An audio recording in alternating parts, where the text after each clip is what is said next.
Hello, everyone, and welcome to the Vinson Voice, a weekly program where we talk about Veterans Affairs, the Carl Vinson VA Medical Center here in beautiful Dublin and Lawrence County, Georgia. I'm your host, Dr. Frank Jordan, and today we're trying to integrate into our segments a lot of our community partners, because here at VA we insist that Caring for America's Heroes is a partnership. It's a collaboration between VA and a whole lot of other folks if we're going to get the best outcomes for our veterans. So today we've got one of our community friends here, Mr. Todd Yates. Todd, welcome to the show.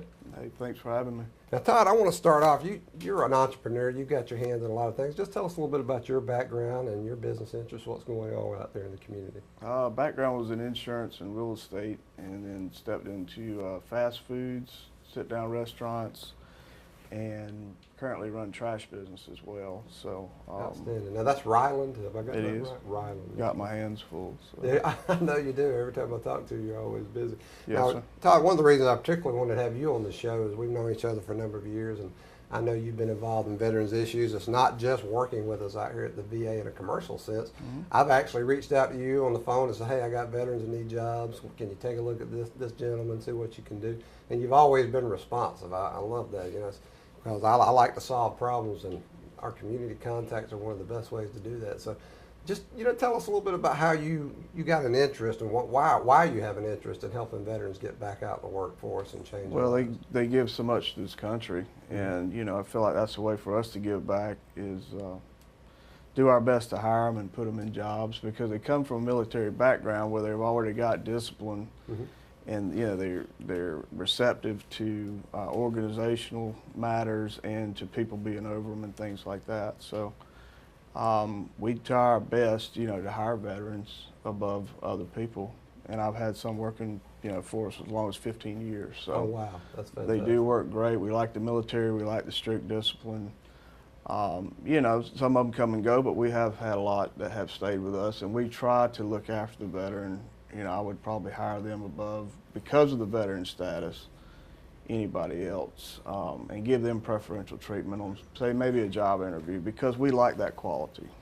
Yeah, and see, when I talk to people about hiring veterans, I say, this is not I'm not asking you to do something as a charity. I'm telling you, those veterans, that discipline, that self-discipline we learned, and group discipline we learned in boot camp and on through our careers. That's right. I can be honest with you, I don't mind telling people, as a youth I had some issues, and one of those kids that got into everything, and so the military pretty much saved my life. I was headed down the wrong road and went to the Navy, went to boot camp, and the things I learned, the lessons I learned over those years have sustained me for my whole life. I mean, when I need to set a goal, I have the discipline in place to do that. So I tell employers, if you think about hiring a veteran, you're going to inherit that. Now, some of them have had issues once they got out of the military adjusting, but that's part of getting them back on track, and it is a patriotic thing. It is. We love this country, and we want to give back as much as possible. That's right. We're a nation of second chances. You and I have talked about that a few times, and if you don't give somebody an opportunity, what's left? That's right. You've got to constantly got that sense of forgiveness and that sense of, hey, we're here to help you in community. So that's fantastic. Yes. So, what is there anything in your background though, Todd, that kind of made you lean that way, or is it just a pure sense of patriotism? You think it came from the family? Both sides of my family have, Air Force, been in the military, and we grew up with a strong sense of country and God and duty and country. But just like I said, it's a way to give back. They give so much and give so much of their time, and a lot of them are disabled. A lot of them have some disabilities.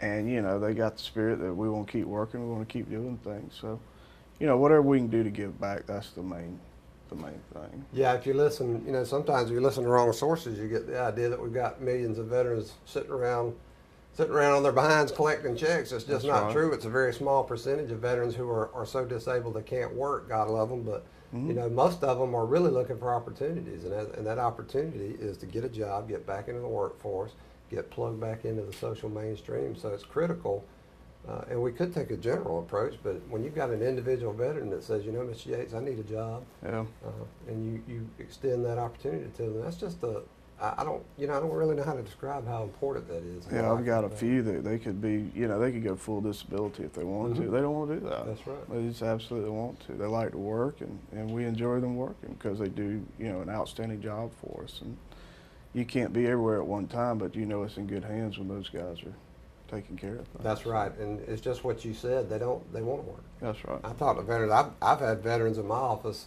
frustrated more than anything else because they know they can work and they have other people telling them maybe they can't or they've got restrictions, and they'll say, no, I can work, I can do this. That's and right. they're just looking for those opportunities. So, and I've said it before, the Middle Georgia community, Dublin, Lawrence County, our community leaders out there like you, all over it. I mean, if it's a veterans issue, the response we get is always absolutely, we'll do it. That's right. And, generally somebody will call from out here and say, hey, I got a guy, you know, he wants to work, he wants to get his life back in order, and say, okay, we'll give him a shot. There you go. You know. I tell you, we were talking about Ryland coming out to pick up the trash of all things out here, and I was looking at the dumpster. I exercise here at the medical center, which is a great place to come if you're interested in walking or running or whatever. But I was past one of the dumpsters, and it had a big logo on it. I'm trying to remember what it said exactly. I meant to take a picture of it, but it said something about putting veterans first or something. Serving our veterans who served us. There you go. Yeah. And I said, man, now that is patriotism. You got the folks in the community that picking up our trash, and they want everybody to know they're committed to veterans. I thought that was fantastic. So I am going to get a picture of that, and I'm going to put it out. Okay. So, Todd, if you were talking to your peers out there in the community, and not just local, but anybody that might be hearing this, what would you say to them about hiring veterans? I'd say give them a chance. You know, that's all you can do. I mean, you've got so many people coming at you all day long about jobs, but these guys are people too, and they need jobs as well. Right.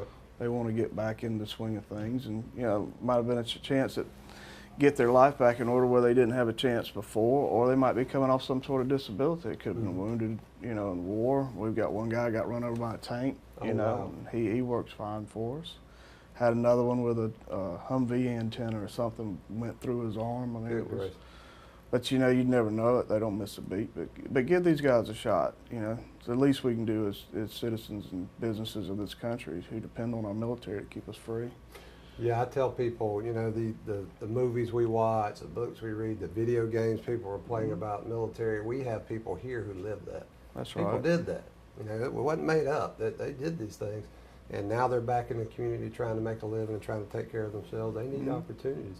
I know even when I got out of the military, just transitioning from a military life where I had tremendous amounts of responsibility, supervise people, handle millions of dollars worth of, in budgets, and then suddenly I'm just unemployed. There wasn't a really good transition back then. Yes. Now I'm glad to say VA and DOD are working very closely to make sure that happens. They pretty much, hey guys, get your benefits and take advantage of it. But still, there's no system that's going to replace what you guys are doing in the community and the business world to help these veterans. So, Todd, we appreciate everything you do. Thank you. And glad to have you. Glad to have you on the show, and we're going to have you back. So, all right. Thanks, sir. Folks, we'll be back in just a few minutes with more Vinson Voice. Hello, I'm Pastor Paul Brown with First Independent Methodist Church here in Dublin. We would like to extend a special invitation for you to join us every Sunday at 10 a.m. for Sunday school, 11 a.m. and 6:30 p.m. for worship service. We also have 2 Bible studies every Wednesday at 3 and 7 p.m. At First Independent Methodist Church, you'll be a part of a caring and loving church family who want to share the love of Christ with you. We have something going on for all ages, whether it be our children's church, our wonderful youth program, Sisters in Christ, our men's ministry, or one of our Bible studies. We are so excited about what God is doing at FIMC. Also, please tune in to our services every Saturday night at 8 p.m. here on TV 35. We look forward to seeing you this Sunday at First Independent Methodist Church on Claxton-Derry Road and Cardinal Drive. I pray that you will come and be a part of our family this week. Hello, everyone, and welcome back to the Vinson Voice. We were just talking with one of our community leaders, Mr. Todd Yates, about employing veterans and how important that is. And now we're going to follow up that discussion with one of our teammates here at the medical center, Mr. Walter Rice, who's a vocational rehabilitation specialist. Is that right, Walter? That's correct, Walter, Doctor. thank you for being here. Appreciate it. Now, I want to follow up on what Mr. Yates was saying because, it's easy when you're talking about VA and other governmental organizations to get bogged down in systems. Now, we need our systems to work a certain way, certainly, but we got to avoid forgetting we're dealing with individuals. We're dealing with people. There's never going to be another Sergeant John A. Smith, in the world. That's it. We get one shot to make sure that we honor his service and his life, and the best way to do that is to get him back in the social mainstream, get him working, get him the help he needs to get back out there, because that's what most veterans want. They want to get back in the community. Is that right? Has that been your experience? That's been my experience for sure. You know, it really is a myth that some people think veterans are out there trying to collect checks, right. and the ones that I deal with, and including myself, there's nothing that makes the clock go slower than sitting around and not working and doing something probative with your time. You know, it's funny you mentioned that. That's what veterans tell me. Any group, you're going to have a small percentage of people who are going to try to exploit and do things their way. I'm not naive, but I think my feeling about that is if we spend our energies concentrating on that very small percentage of people too much, we forget all those other people who actually want the help and want to get back out there. So, but that's what veterans tell me. You know, why I don't want to sit at home. I want to get back out in the world, and I did my time. Now I want to get back out there and have a life. So that's kind of what vocational rehabilitation in the VA does, isn't it? Absolutely, and it's not just employment, but the things that support employment as well. We'll help link people with education, with training programs. We integrate with the state level services and the nonprofits as well. There is just, especially in the last 20 years, Doctor, there has been such an expansion of services available to veterans, and they are finally starting to integrate. It hasn't been a seamless type package we've had, in the last 100 years, the last 70 some odd years. But, yeah, I'm glad you used that word. You used the word integration a couple times. I like that, because that's what I try to tell people. It's not, VA can't be an island out in the middle of the world trying to help veterans. We've got to have all those nodes, just like the internet. Correct. Just like the internet. We've got to be connected with our community partners, our veterans, their families, veteran service organizations. Over the weekend, I went and covered the National Disabled Veterans of America Convention for the VA, and of course the secretary's there, the undersecretary, the deputy undersecretary, the VA chief staff, and the president spoke yesterday, and they all said the same thing, not only publicly but to me in private conversations with some of these folks. It's integration. We've got to get a collaborative effort going if we're going to care for America's heroes like they deserve. Certainly, and as quickly as legislation change, as elected officials, as the names change, as the programs come online, we really have to be up to speed almost on a daily basis, understanding what these new things that come on. Sure. Because training in our own domains here are one thing, but learning what's going on in the areas around us, such as with the Veterans Benefit Administration, as it lines up with Veterans Healthcare Administration, we both have a voc rehab program. But the layman or the average veteran out there doesn't understand these are two separate programs. That's right. So it's my job and the job of my peers. I work with a fabulous person, Mr. Harold Albritton, who's also a voc rehab specialist, and Ms. Gloria Smith, who does community employment. And we spend a great amount of time online, as you do, doing trainings and things like that to keep up to speed on these things. Yeah, one thing, periodically, or actually regularly, we get VA questions that aren't in our administration and Veterans Health Administration. There'll be Veterans Benefits or even National Cemetery sometimes, and trying to educate the customer about the differences is impossible, because they just know VA, and that's all they should know. Correct. And the Secretary said yesterday, or the day before yesterday when he was speaking, it's not important that the veteran know all these differences. What's important is that our staff know and help educate them, and that's where we've got a program called VA 101 that the Secretary discussed at the DAV convention. Yes, sir. Where we're educating our folks to know this stuff. Yeah, subject matter experts. Right. Now, another thing you guys help with, I know you actually help with resumes, interview skills, I think, computer basics, that kind of stuff. Yes, we do. We'll help with mock interviews. We'll help with linking a veteran up with clothing that was and I'm using probably a generic term, but there was a Dress for Success program, excuse me, That's right. Dress for Success program, where certain retail outlets would help clothe veterans for interviews and things like that. Right. Because there is just so much. I mean, when you stop and think about it, Doctor, virtually everything you do in your private life and your personal life is supported by your vocation. Sure. And so all these little things that people don't stop to think of, such as child care and things like that, between us, the case managers, the social workers, and the supportive services around, we can link the veterans with a variety of programs. And having a financial base to start from, having a supportive family, community. Some of our veterans don't have these things, and a lot of it's related to their service that they perform for this country. So you can take those things for granted if you've got all that in place, but the veterans need our help, and that's what voc rehab does. Sure. One of the populations we deal with, the homeless veteran or the at risk of homelessness, You know, it even compounds the problem because they're not quite sure where their permanent residence is going to be. Sure. So getting them out Absolutely. and finding an employer that's in close proximity when you get into an area like Dublin that doesn't have public transportation, Right. it just makes it all that more difficult in making the ends meet. Yeah, and again, if you can jump in your car and go somewhere real quick, it's easy to take for granted that some people don't have that. Walter, is there a number or contact we need to put out in case a veteran needs Voc Rehab's help here? Well, you know, and as far as anything that's based in the hospital here, you certainly can use the main number 478-272-1210, and I'm at extension 2536. Okay. If a veteran is interested in pursuing a claim for service-connected disability or already has one at 10% or greater, they can utilize the VBA, and the main number there is 1-800-827-1000. It will route you to the nearest VA regional office, and you can start your Voc Rehab and employment pursuits there. Outstanding. You guys are doing fantastic work. Go back and tell the folks to get ready because we're going to make them stars because they're going to be back on the show to talk about this stuff. Because next time I want to talk about some of our community friends who have so generously donated to help these veterans get the clothes they need and other things. So. Correct, and that was you know, a great interview that I saw before you had with one of the community partners. Mr. Yates, yeah. You know, one thing I like to add to any prospective partners that want to join us, we can partnership with community employers and put CWT workers in there. That's right. And we actually pay the way. Well, the employer pays the wage, we reimburse the employer, and plus a little bit of money on top of that for administrative costs. Outstanding. And this also is beneficial to the employer in a number of ways, not just the public face that it puts on for the employer, but the employee gets what's called a work opportunity tax credit. They can take up to $9,600 every 2 years off of their tax liability. Wow, that's good Sure, stuff. you hire 10 veterans, you're taking $40,000. So not only are you being patriotic and doing the right thing for someone who deserves it,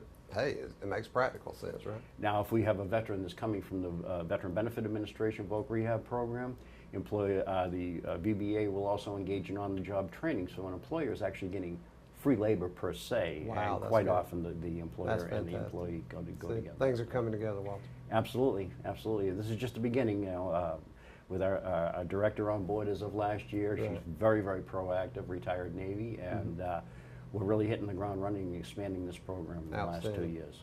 Walter, thank you for everything you do, and go back and tell the team how much we appreciate it. Doctor, thank you, sir. And they're going to be on too, so give them a heads up. We got them coming to you, sir. Folks, let's put some veterans to work, and we'll be right back with a little more Vinson Voice.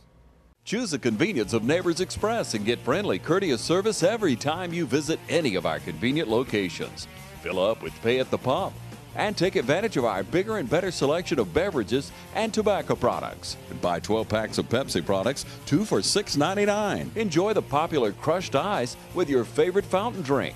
Also enjoy a fresh, hot breakfast. Stop by for lunch or dinner. It's always fresh, always convenient at Neighbors Express at I-16 and 441 and in Cedar Grove, providing farm fuel for all our customers. Count on the convenience of Neighbors Express.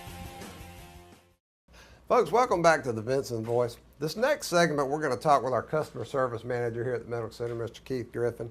And that's just one of the many things Keith does. He's not only a teammate here at the Medical Center, but he's a great community partner. He's out in his community being involved. Most recently ran for city council, I believe, and felt an obligation, a responsibility to get out there and have his voice heard. And he's just involved in so many things, it's hard to keep up with Keith. But one of the things we want to talk about today is the soup kitchen that we're doing this Saturday. We've been doing it for a little while, but we're going to do it again this Saturday. I think we're doing it quarterly. Keith, why don't you tell us about it instead of me speculating about it? Well, the soup kitchen is a unique project. It started back in last November. I have a customer service team here at the VA, and I was telling them I would like to do something in the community. You know, this community provides so many resources, not only to the employees, but the veterans here. And so if I was thinking about doing something, I first came up with the idea of having a canned food drive. Yeah, no, we did that. So we did a food drive, and we collected like 8 or 10 boxes of canned goods, and we delivered them to Howard Chapel United Methodist Church.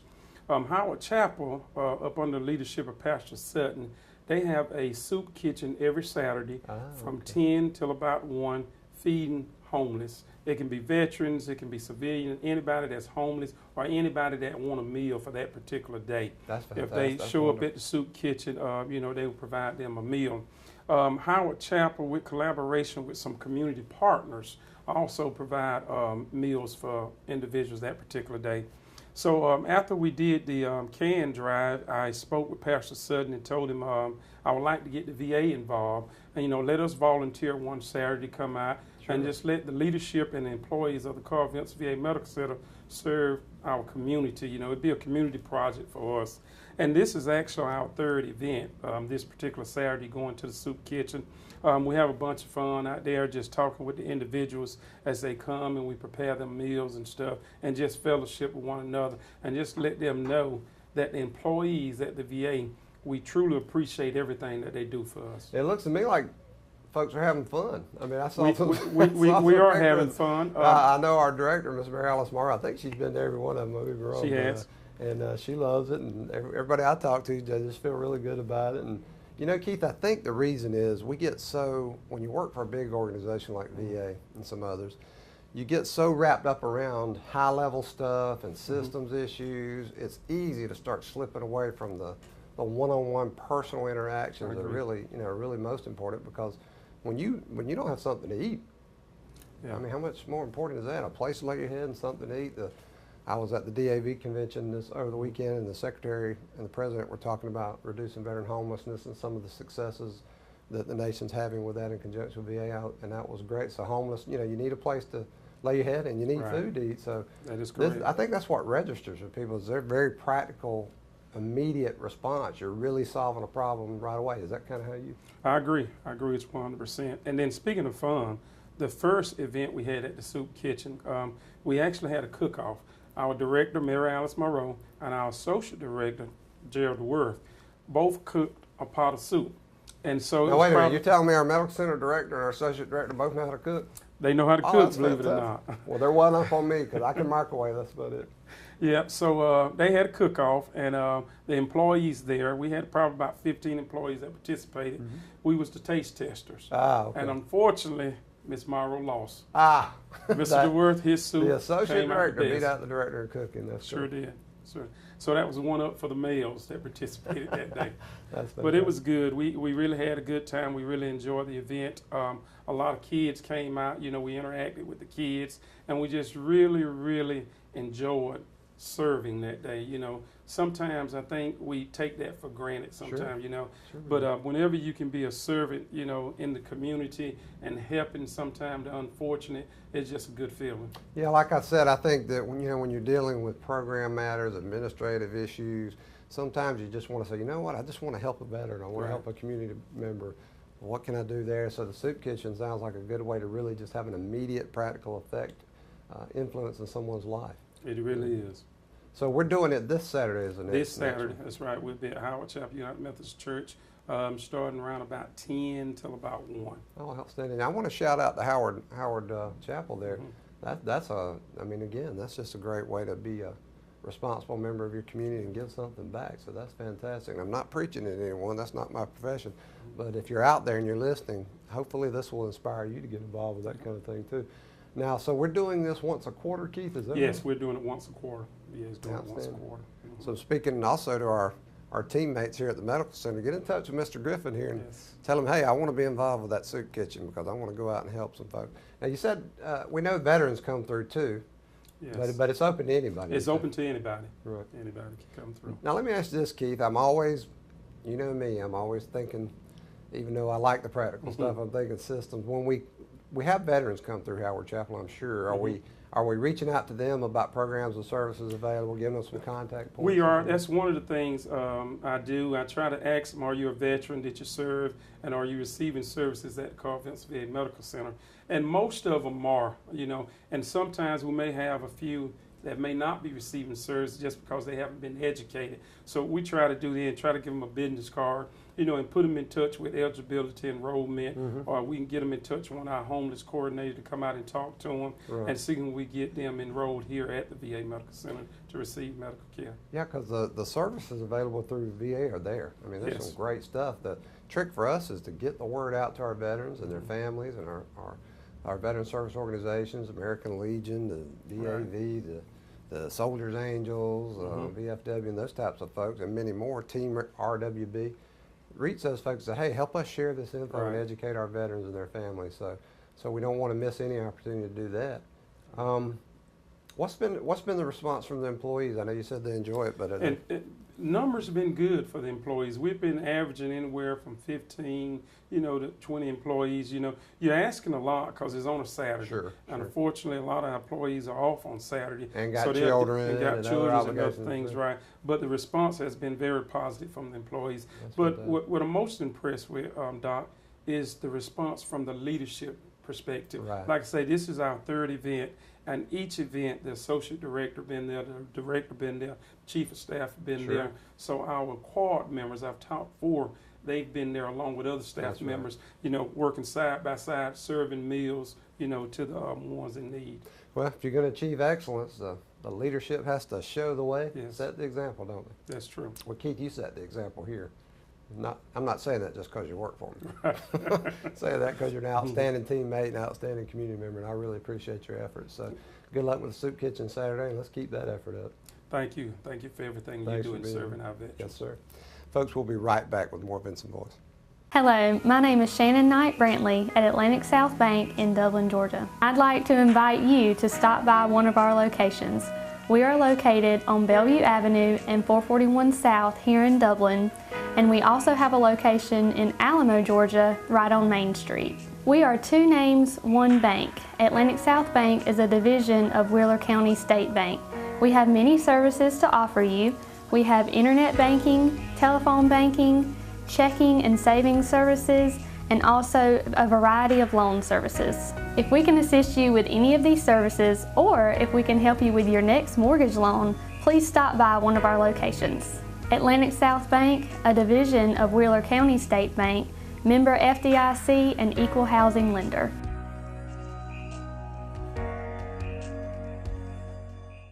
Hello, folks. Welcome back to the Vinson Voice. Each week we try to close the show with our calendar of events and let you know what's going on here at the Medical Center around VA and invite you to participate. On August 31st, 1:30 p.m. in Tifton, 1824 Ridge Avenue North, that's going to be our clinic location, we're going to have a grand opening for our new Tifton VA clinic. Now, this clinic has been eagerly awaited not only by the folks in that area, but the folks all around of our catchment area in Middle and South Georgia. This is a clinic people have been looking forward to, and we've certainly been looking forward to it. Now it's going to get rolling, so we're going to start off with a grand opening, a ribbon cutting ceremony, some cake and some other stuff. We hope everybody will join us. Again, that's August 31st at 1:30 p.m. in Tifton at the clinic location on 1824 Ridge Avenue North. And we're going to have a mental health summit on September 13th from noon to 4:30 p.m. at the Georgia War Veterans Home, Birdsong Recreation Complex in Milledgeville, Georgia. That's our Georgia Department of Veterans Service friends. State of Georgia, they do an outstanding job caring for our veterans, and they're going to collaborate with us on a mental health summit. Miss Marla Roach or Wanda Blackwell can help you if you're interested in that. Just give them a call here at the Medical Center and ask for their extension. Some of the topics will be things like suicide prevention among veterans, access to care, and many other things. They're asking for community partners, so if you want to be involved with that mental health summit, just reach out to them. And we got a homeless standout on September 24th. Now, this is another way to help reduce veteran homelessness, mitigate the effects of veteran homelessness. Our veteran homelessness coordinator, Nicole Sanders, will be glad to get you involved with that if you're interested. Just call her at our main exchange, 478-272-1210 at extension 2122, or you can email her at nicole.sanders3@va.gov. And again, that's nicole.sanders3@va.gov. Get in touch with her if you're a community partner, friend, you want to do something to help in veteran homelessness. She'll be glad to talk to you. Also, don't forget, we're always available for tours here at the Medical Center, whether you're an individual or a group. We want you to come out and see what VA is doing. We want you to see some of our history. We think if you make a personal connection with veterans in the Medical Center, you're going to be much more inclined to get directly involved and help us care for America's heroes. To do that, all you got to do is give me a call at 478-274-5440, or you can send me an email at frank.jordan@va.gov, and that's Jordan, Jordan. Just give me a call, shoot me an email, we'll get you out here to see what's happening. And finally, our social media. We want you to get on our social media, our Facebook page, our Twitter feed, check out our internet site. We want you to get on there because we want you to take that good information we put out about VA programs and services and share it widely. And not just here. If you got a friend in California, you can send them the link to the show, because this information helps veterans and helps those who want to help veterans understand what's available. So watch it, share it, and share the link to the show, by the way. We want everybody watching the Vinson Voice so they can know what's happening in VA, because everything we share, every bit of education we do goes directly to help our veterans, and that's the goal right there. So until next week, we hope we'll see you again on the Vinson Voice.